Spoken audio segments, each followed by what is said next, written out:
A FENATEMA apresenta Curso de Formação Política e Pensamento Político Brasileiro. Bom dia a todos. Voltando ao ciclo de nossas aulas, dando continuidade à nossa programação, o tema de hoje será Trabalho e Sociedade. É provável que a gente divida esse tema em dois blocos em razão do grande conteúdo que compõe essa temática, por conta da necessidade de passarmos um pouco a história da evolução do trabalho e como o trabalho foi se modificando ao longo da história da humanidade. E para isso cabe aqui fazer uma regressão e buscarmos um pouco as fontes e a origem, do trabalho e sociedade. Pensar sociologicamente o trabalho, essencialmente, é pensar como essa atividade humana ela se desenvolveu nas diversas formas de organização social que nós tivemos no passado da história da humanidade. E ainda que a gente reconheça as diferentes formas de organização destas sociedades, o trabalho sempre esteve presente como um dos eixos mais importantes na organização do convívio, até por uma questão de sobrevivência de suas sociedades. Portanto, o que a gente pode observar é que o trabalho é um elemento essencial que compõe a organização de uma sociedade. E o trabalho existe principalmente para satisfazer as necessidades humanas, dentro das características mais simples às mais complexas. Há vários modos de satisfazer essas necessidades e dependendo como os homens se organizam em sociedade, nós verificaremos também como esse trabalho vai se organizar em sociedade.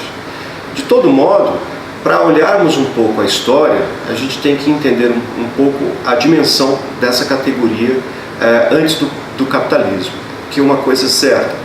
O trabalho depois do capitalismo ele vai tomar uma outra proporção decorrente das grandes transformações no mundo do trabalho, em razão da divisão do trabalho, das tecnologias que passaram a ser um componente importante na transformação acelerada da forma como o trabalho vai se organizar e dos próprios resultados obtidos decorrentes do aceleramento da produção e do ganho do capital por conta dessas mudanças.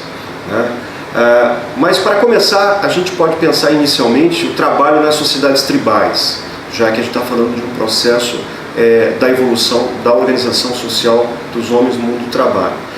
Nas sociedades tribais, não existia a ideia de trabalho como uma coisa separada das outras atividades. Portanto, o trabalho e as outras atividades dentro da organização tribal era uma coisa muito semelhante, muito próxima.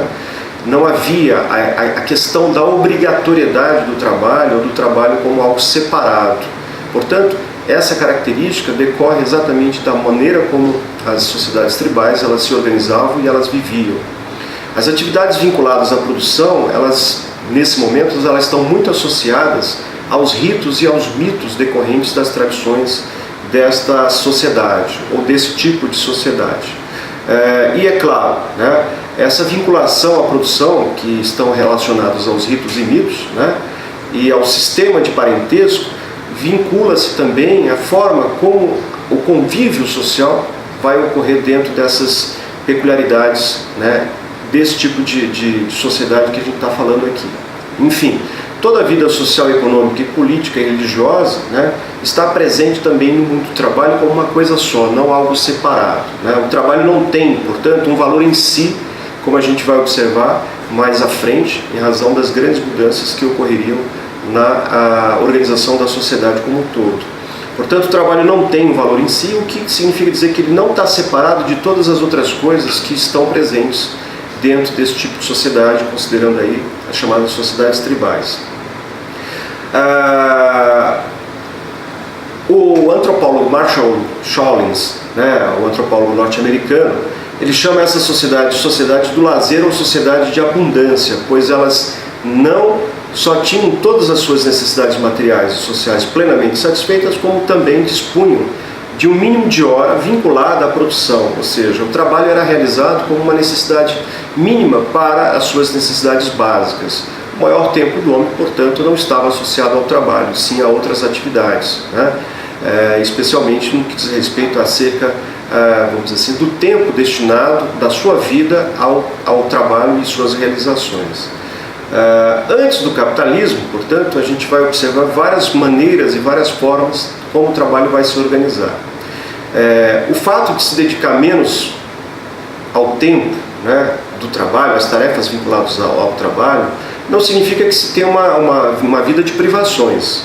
Ou seja, ao contrário, essas sociedades viviam muito bem alimentadas, portanto, considerando as necessidades realizadas, portanto, o alimento especialmente, né, o tempo do trabalho era exatamente o tempo necessário para organizar a produção do alimento necessário para a subsistência dessas tribos. Então, basicamente, a explicação que a gente pode definir nas chamadas sociedades tribais é que o trabalho está muito relacionado a satisfazer as necessidades básicas e tão somente. Nada que vinculasse o trabalho com o sentido de exploração do outro homem, muito pelo contrário, ou mesmo acúmulo, né, do resultado do seu trabalho para obter alguma vantagem. Era um sentido coletivo, portanto, era não só coletivo, mas como era compartilhado. Né? O trabalho das sociedades tribais, portanto, são definidos basicamente por essas condições aqui apontadas, né? E é sinal de que as sociedades tornaram-se divididas entre dominantes e dominados posteriormente somente após o término desse modelo, né, que será vamos dizer assim, uma situação decorrente da própria evolução da organização do homem em sociedade. O trabalho na sociedade greco-romana, ela passa já a ter uma outra característica, resultado já do tipo de organização social, da maneira como o homem passa a viver, né, dentro daquele grupo social. Os gregos utilizavam os vários termos para designar o que hoje entendemos por trabalho. Além disso, a organização da sociedade greco-romana, né, era também diversa da nossa, considerando, é claro, as suas características. E, portanto, a divisão do trabalho e as relações sociais de produção também eram diferentes. Né? Segundo Hannah Arendt, uma cientista política do século XX, né, ela dizia que os gregos possuíam 3 concepções distintas para definir o conceito de trabalho. Né? Era o conceito de labor, o conceito de poesis e o conceito de praxis. Qual é a distinção de uma para a outra, para que a gente possa entender as suas definições? O labor, como diria Hannah Arendt, né, era um esforço físico voltado para a sobrevivência do corpo. Portanto, é uma atividade passiva de submissão ao ritmo da natureza. Portanto, a gente poderia dar como exemplo o trabalho do agricultor, o trabalho de parto, algo nesse sentido. Né? Então, como labor, o que a gente tem?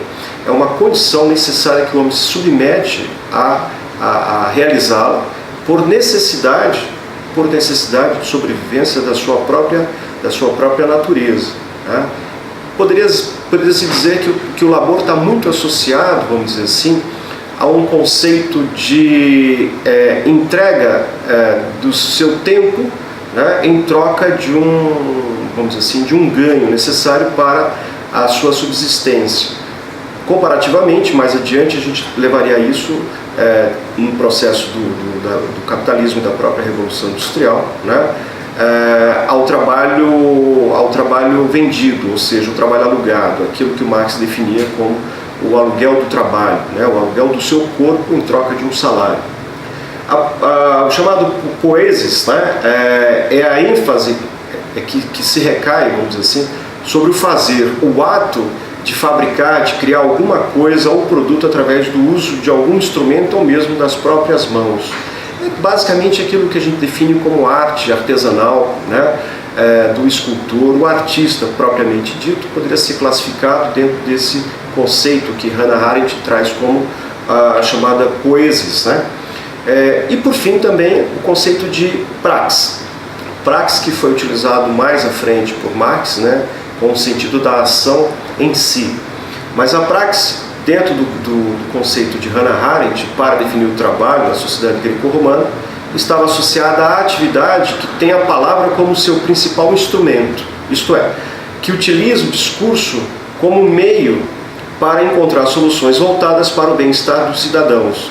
É o espaço da política, da vida pública. Aí a gente está falando de algo muito relacionado ao mundo da intelectualidade, ao mundo do saber, ao mundo das leis, ao mundo do conhecimento, aos homens letrados, que tinham um papel importante na época da polis, na época das cidades romanas, nas cidades greco-romanas, vamos dizer assim, para produzir o bem-fazer da sociedade. Tudo aquilo que envolvia as leis necessárias para o convívio do homem dentro daquelas sociedades características do seu momento. Né? Então, considerando o histórico trazido por Hannah Arendt nessa leitura da definição do trabalho, nós temos o labor, que está muito associado à venda do corpo, à venda do seu tempo em troca de algo que lhe dê garantia da sua subsistência. A poesis, né, que é vinculado a uma certa autonomia, um trabalho artesão, um trabalho artístico, que tem como característica exatamente a criação, e para a criação existir é preciso ter uma certa liberdade, né, diferentemente do labor, que é um emprego do esforço físico mais excessivo para realizar uma determinada atividade. E, por fim, a própria praxis vinculada ao conceito da criação intelectual, ou seja, do saber, do conhecimento que os filósofos produziam exatamente em decorrência das suas características, né? O trabalho da sociedade greco-romana, portanto, para que a gente possa entender, é necessário observarmos a questão da escravidão nessas sociedades. Ou seja, o escravo era sempre alguém inferior por natureza, não importando que ofício tivesse. Podia-se encontrar escravos exercendo a medicina, por exemplo, que é algo que era passível de ocorrer, né? Raro, mas era passível de ocorrer. O escravo era a propriedade de seu senhor. Para os romanos era uma coisa, né? E isso está relacionado à ideia da res, né? Da coisa que pertence a algo, né? Pertence a alguém que tem a propriedade sobre aquele ser. É importante deixar claro que havia uma classe de ricos e notáveis que se dedicavam a discutir os assuntos da cidade, muito claramente voltado àquilo que Hannah Arendt colocava como um homem de praxis, né? Por isso é que a escravidão era fundamental, pois o trabalho escravo, que dava suporte ao material para que os cidadãos não precisassem viver do suor do seu próprio rosto. Então aquele trabalho voltado, né, à parte mais baixa era designado aos escravos, o que fazia com que o tempo livre dos seus senhores permitisse que ele pudesse dedicar a sua vida mais tempo, né, ao conhecimento, à filosofia, ao saber ou algo desse gênero, né? Nesse sentido, a escravidão, apesar da sua crueldade, ela tinha uma função social muito importante, exatamente porque esse tempo livre dedicado aos seus senhores de escravos, no caso, né, permitia que essas pessoas, né, participassem mais ativamente da coisa pública, né, do pensamento, para produzir as ideias e, é claro, advindo das transformações, né, existentes naquela sociedade. Claro que com a decadência, né, da escravidão, né, a invasão dos bárbaros, e aí a gente está falando já no processo do feudalismo. O feudalismo ele vai trazer uma outra mudança importante na questão do trabalho, porque assim, a característica do feudalismo é essencialmente, vamos dizer assim, uma transformação por conta da queda do Império Romano, né, e a volta do homem, sobretudo, ao interior, né, das suas localidades. O homem ele sai da cidade, ele volta para o interior e lá ele vai residir, né, por um período muito longo da história da Idade Média, da Alta e da Baixa Idade Média. E o trabalho ele passa a ter uma nova configuração. Por quê? Com a decadência da escravidão, né, com as rebeliões, a própria alforria dos escravos e a invasão dos bárbaros, que ocorreria a partir do século IV, século V, né, depois de Cristo, né, há uma transformação nas relações de trabalho que resultou na estruturação da sociedade feudal. Portanto, a terra ela passa a ter um outro significado e ela tem uma característica muito importante, porque ela passa a ter um papel central, né? E ela passa a ser o principal meio de produção, e as relações sociais elas vão se desenvolver basicamente em torno desse novo modelo que está relacionado, vamos dizer assim, à questão da terra, né? Mas ela não pertence aos produtores diretos, que é uma característica que nós observaremos, por exemplo, no feudalismo, né? A terra ela tem um papel central e em torno dela a sociedade ela criará suas condições de convívio, vamos dizer assim, de pertencimento, mas uma característica do feudalismo é que a terra ela pertence a um senhor. Só que ele não terá mais escravos, ele terá vassalos, ele terá pessoas que trabalharão nessa terra e que parte da produção daquele trabalho naquela terra será destinada ao senhor, né, proprietário da terra, e outra parte à subsistência daquele que produz nessa terra, né? Os camponeses têm direito ao usufruto, mas nunca a propriedade da terra. E a propriedade é, sem dúvida, um dos elementos, né, que garantiria né, um permanente, um longo período do modelo feudal, que, claro, né, nós veremos já a partir do século XVI, especialmente do século XVII, né, o fim desse modelo por conta das mudanças e transformações que o próprio desenvolvimento da economia, né, e com o surgimento do capitalismo, veremos uma mudança significativa, né. O trabalho da sociedade feudal, ele também cria uma rede de vínculos pessoais de direitos e deveres de honra entre os senhores e entre os escravos. A honra, ela passa a ter um papel importante nessa questão da obediência, né, do dever, né, do compromisso, da responsabilidade. E esse sentido da honra, ela é uma característica muito peculiar do período do feudalismo, né. Eram os servos que realmente trabalhavam, isso era claro, né? Os senhores feudais e o clero viviam do trabalho dos outros, da exploração. Diferentemente do capitalismo, que passa a ter um caráter mais mercantil e comercial, na época do feudalismo, esse modelo de exploração ele se dava basicamente dentro da própria condição territorial onde acontecia essa relação de explorados e exploradores, mas não havia um sentido econômico comercial presente ainda neste momento. A gente vai ver isso, por exemplo, com o capitalismo, claro, com uma nova configuração dentro da relação do trabalho, né? Mas assim, o trabalho da sociedade feudal, né, também havia também o chamado trabalho artesão, né? Atividades nas cidades e mesmo dentro dos próprios feudos, que também podia acontecer. Os artesãos se reuniam em associações chamadas corporações de ofício, que foi uma característica marcante da época do feudalismo, né, constituída de um mestre, né, que controlava todo o trabalho na corporação e onde os oficiais e os aprendizes tinham uma relação hierárquica, né. E esse modelo também ele foi importante, inclusive depois, para definir a própria divisão do trabalho no desenvolvimento do capitalismo.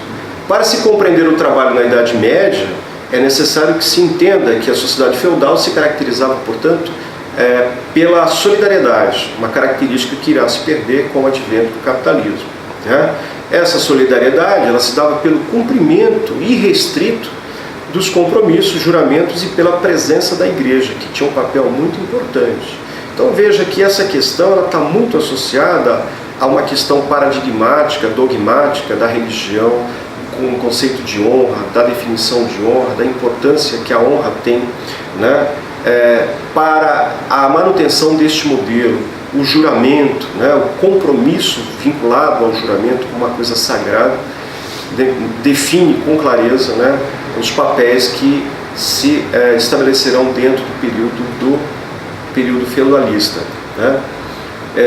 Mais adiante, né, ainda a gente vai ter, né, como característica que o trabalho no feudalismo, para complementar essa ideia, né, era considerado uma verdadeira maldição e deveria existir somente na quantidade necessária à sobrevivência, não tendo nenhum valor em si. Olha que interessante, né? A igreja considerava o trabalho como resultado do pecado original. O trabalho era visto, portanto, como uma tortura, né, o chamado tripalho, né, instrumento de tortura. O que significa dizer? O trabalho ele tinha certamente uma necessidade, exatamente para cobrir as necessidades básicas de sobrevivência do homem, né, e dos seus, vamos dizer assim, benfeitores, né, os proprietários de terras, a própria igreja, mas ela tinha uma característica muito marcante, que era o trabalho como um castigo que você tinha que produzir em razão dos pecados cometidos. Curioso, né? Por isso que a Igreja Católica ela tinha muita dificuldade de ver o trabalho como um processo de transformação do homem. Isso vai ocorrer somente com a mudança, né, da Igreja, com o nascimento do protestantismo, aonde o protestantismo ele vai trazer uma outra significância para o conceito de trabalho, e o trabalho claramente vai se incorporar no processo do capitalismo como um valor em si, o que não havia antes, seja na sociedade tribal, seja no período greco-romano ou mesmo no período medieval. Então a grande mudança do capitalismo é exatamente trazer o trabalho dentro de uma característica que não existia anteriormente, que é o valor em si, o trabalho transformador. O trabalho não só transforma o homem, como o trabalho tem a capacidade de mudar a realidade social e econômica deste homem em decorrência dos resultados obtidos pelo trabalho. E esse trabalho ele passa a ter, portanto, aí um papel muito importante, né, porque ele tem a característica, né, não apenas da realização, mas da transformação, né, decorrente dos resultados da obtenção do trabalho. Olha que interessante. Na Idade Moderna, por exemplo, a gente já começa a ver uma mudança na concepção humana. Veja que todo esse processo ele também decorre juntamente com uma transformação filosófica, uma transformação epistemológica e até mesmo sociológica, né, para que a gente possa observar o quanto o trabalho ele vai ter um outro papel e uma nova dinâmica. A reforma protestante ela vai certamente alterar o pensamento cristão, né, sobre o trabalho, considerando como um meio de salvação. Ou seja, aquilo que tinha como característica um pecado original, ele passa a ter exatamente o oposto, né? Aquele que trabalha, aquele que madruga, aquele que produz, é um servo de Deus, é um homem de Deus, é um homem que tem vamos dizer assim, uma vinculação com Deus, porque ele está cumprindo um papel que foi designado por Deus para que ele possa se salvar, né? O homem que trabalha, o homem que madruga, o homem que tem responsabilidade, ele é um homem de Deus. E é algo que vai sendo incorporado no convívio das pessoas, e a sociedade ela vai apreendendo esse valor como um valor fundamental de transformação da própria sociedade. O século XVI, que foi o século da grande ruptura com a Igreja Católica, por conta do nascimento, né, do protestantismo de Lutero, né, e depois de Calvino e de outros que vieram posteriormente, né, do puritanismo, né, e de outras religiões protestantes, foi fundamental para a concepção, a transformação da concepção do conceito de trabalho. Na Idade Moderna, a partir do século XVI, então a gente passa a ter então um papel importante, baseado, é claro, nas mudanças religiosas decorrentes da Reforma Protestante. Essa concepção vai servir muito bem à burguesia comercial e depois à própria industrial, que se utilizará deste pensamento para incorporar o trabalho como um valor. E a gente vai ver isso muito presente com o advento do capitalismo, né? A riqueza em si não é condenável, ou seja, aí a gente já vê uma mudança muito importante, baseada, é claro, nos modelos existentes, especialmente dos dogmas da Igreja Católica. Portanto, se a riqueza em si não é condenável, ela tem que ter uma outra configuração, né? E a configuração trabalha e merece, né? Aquele que trabalha, aquele que se organiza, aquele que planeja, aquele que poupa, aquele que produz, ele é o merecedor da riqueza do resultado desse trabalho.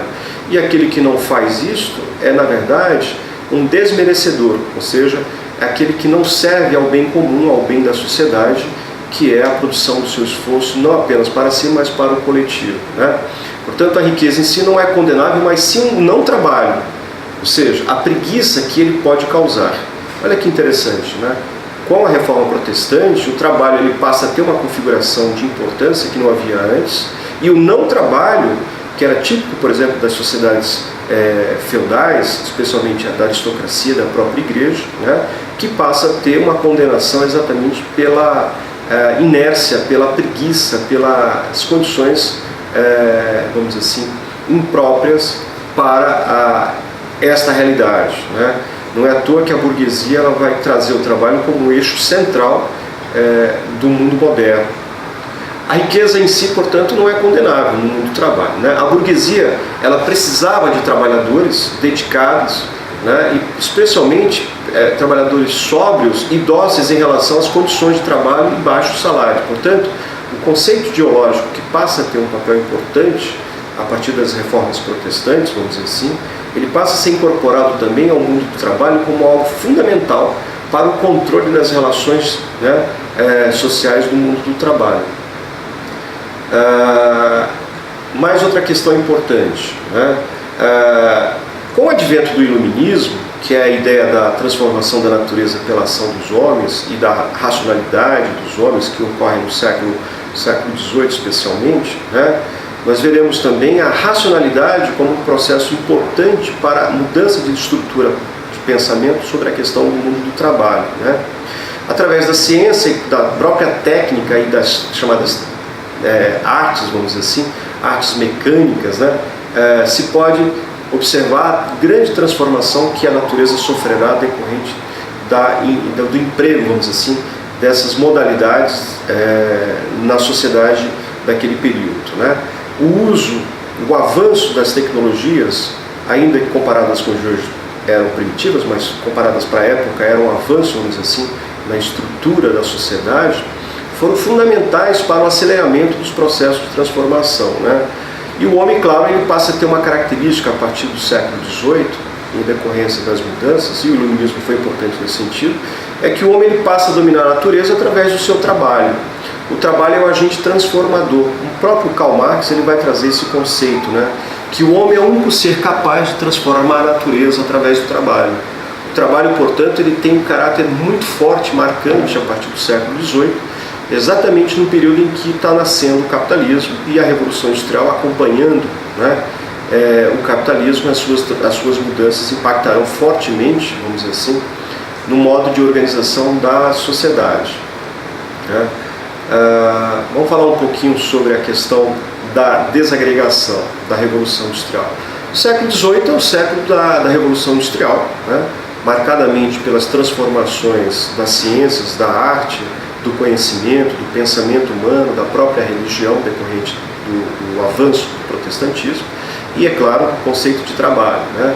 Mas aí a gente começa a ter alguns elementos característicos da reação, vamos dizer assim, dessas mudanças. Por exemplo, a desagregação da sociedade feudal se dá exatamente, né, pela consolidação da chamada sociedade capitalista, com mudanças na ordem tecnológica, econômica e social, com um novo modo de produção e novas relações de produção. Portanto, aí a gente já começa a ver os principais passos que passariam a ter um impacto forte na transformação do modo de organização social.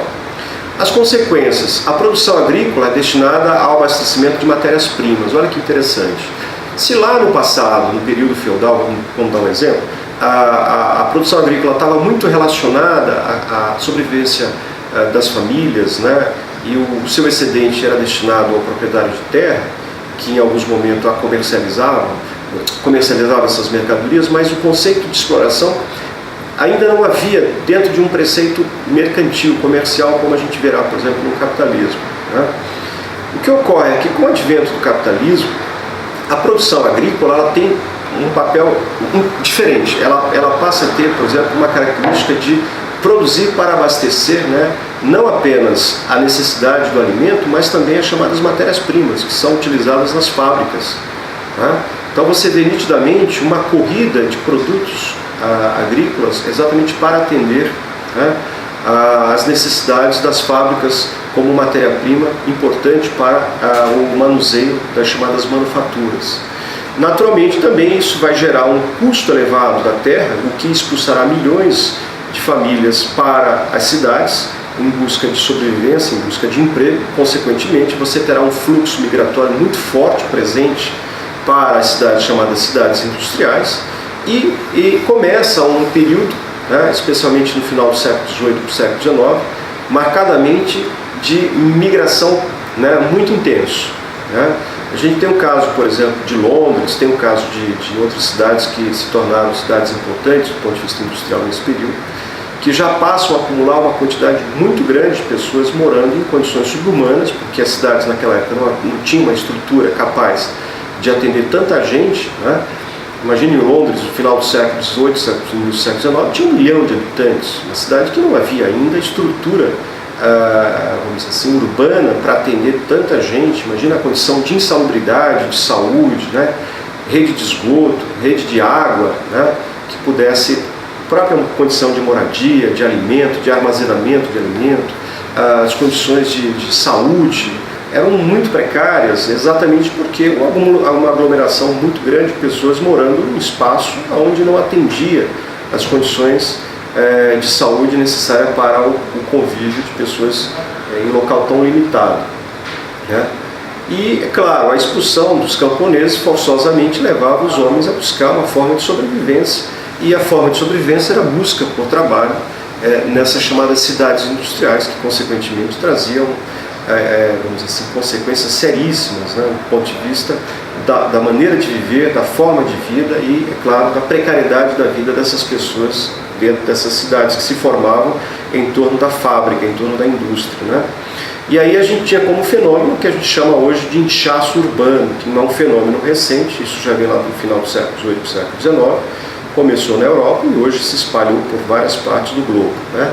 As chamadas crescimento ou inchaço urbano, né, trazia como consequência a miséria, a mendicância, a prostituição, o alcoolismo, a promiscuidade, as chamadas epidemias. A expectativa de vida da população naquela época realmente era muito baixa, né? A média de vida do trabalhador, especialmente no final do século XVIII e século XIX, era de 30 anos, um pouco mais, um pouco menos que isso, mas não muito mais do que isso, onde as pessoas morriam muito rápido, decorrente das condições de insalubridade, né, e das condições de vida, de alimento e etc. e tal, né?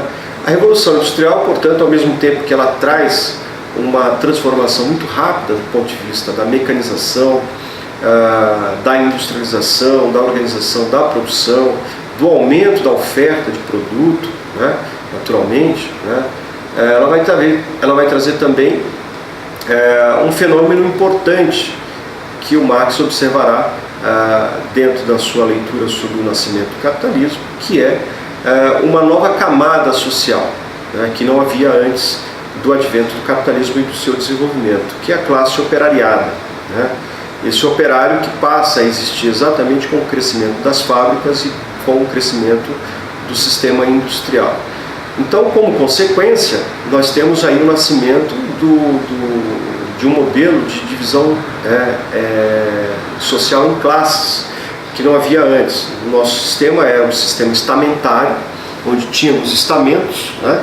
E esses estamentos tinham como características, vamos dizer assim, modelos fixos de permanência, né, desses conjuntos de pessoas que nasciam e morriam naquela determinada situação, né? Nascido em famílias aristocráticas, você acabava morrendo como aristocráticos, e isso também pode-se dizer na questão das carreiras clericais, né, dos religiosos, portanto, dos comerciantes e dos campesinos. Você não tinha muita transformação, havia pouca possibilidade de mudança, de alternância, não havia mobilidade social como característica do modelo estamental. Com o advento do capitalismo, nasce o operariado, consequentemente também, né, o capitalista, que é o proprietário dos meios de produção, aquele que detém a propriedade sobre o capital, né, sobre a fábrica, sobre as ferramentas e também sobre o trabalho, sobre o tempo do trabalhador, né, que é uma característica do capitalismo, né?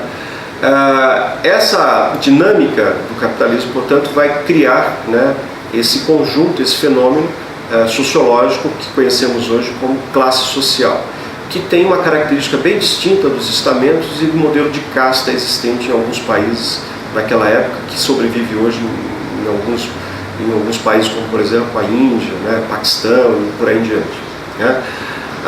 Portanto, a partir desse momento você começa a ter também uma outra possibilidade sociológica que a gente pode entender como consciência de classe. Aos poucos, o próprio trabalhador ele vai tomando essa consciência, mas é só no século XIX, especialmente na criação dos primeiros movimentos sindicais, os chamados trade unions, eu já falei sobre isso, que você começa a entender qual é o seu papel na história decorrente da forma como o trabalho vai se organizar e da maneira como o trabalho vai se dar dentro de uma situação claramente de exploração, né? E é também um momento de criação de uma consciência da necessidade de organização dessa classe, né, social de trabalhadores para proteger os seus interesses contra a exploração excessiva do capital sobre o trabalho, em busca de direitos sociais e melhores condições de vida, que nós teremos como, vamos dizer assim, um elemento fundamental no século XIX, que é a formação de associações e dos próprios sindicatos, que nasceriam como contradição do modelo de capitalismo exploratório, decorrente exatamente da falta de uma proteção social, e os trabalhadores, pela consciência de classe, eles ganhariam essa necessidade, né, essa consciência que passaria a ser uma necessidade de se fortalecer diante do capital, né? Por outro lado, também a gente vê rapidamente o enriquecimento da burguesia decorrente do modelo de organização, né, social, da economia e do próprio trabalho. Então, o fortalecimento da burguesia de um lado e a necessidade da formação de organizações sociais e de sindicatos para, né, o trabalhador se proteger coletivamente da forma como o poder econômico, a burguesia, o capital explorava, né, o trabalho. Né. O trabalho na sociedade capitalista, portanto, ele passa já a ter aí uma nova configuração. Né. E a Revolução Industrial, ela vai alterar profundamente, né, as condições de vida do trabalho braçal, do trabalhador braçal. Né.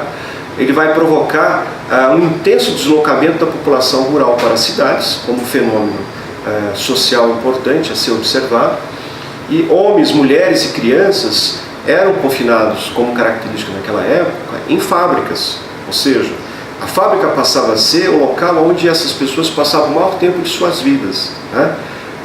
A média de trabalho nesses locais era de 16, 17, 18 horas por dia, né? Sem descanso, de segunda a segunda. Imagine a dificuldade que era viver dentro dessas condições naquele momento. Né? Minas e oficinas durante jornadas de trabalho, de até 14 horas, trabalhar em minas naquelas condições precárias, né? Deploráveis, de condições sanitárias, de insalubridade. Portanto, era uma situação muito ruim, num momento em que não havia qualquer lei que protegesse o trabalhador desses abusos do capital sobre o trabalho. Né? E a produção em larga escala, dividida em etapas, né? Que é o que a gente chama de divisão do trabalho, que procurava distanciar cada vez mais o trabalhador do mundo do resultado final do seu trabalho. Ou seja, a característica da Revolução Industrial e do capitalismo é que o trabalhador ele passa a não ter mais o conhecimento do resultado final do seu trabalho, em razão da divisão, ele passa a participar apenas de uma fatia da produção do seu trabalho. Com isso, ele não consegue enxergar lá na frente o resultado final do seu trabalho, alienando esse homem dentro de um modelo de organização social do trabalho e fazendo com que ele perca a capacidade de autonomia decorrente desse distanciamento. Né? Cada grupo de trabalhadores passava a dominar apenas uma etapa da produção e ficava cada vez mais distante exatamente da realização do seu trabalho. Isso é o que Marx chamaria de alienação. Né? Essa alienação ela vai forçosamente ocorrer exatamente em decorrência da divisão do trabalho, porque o homem se distanciando do produto final do seu trabalho, ele vai perder essa consciência da sua importância na produção.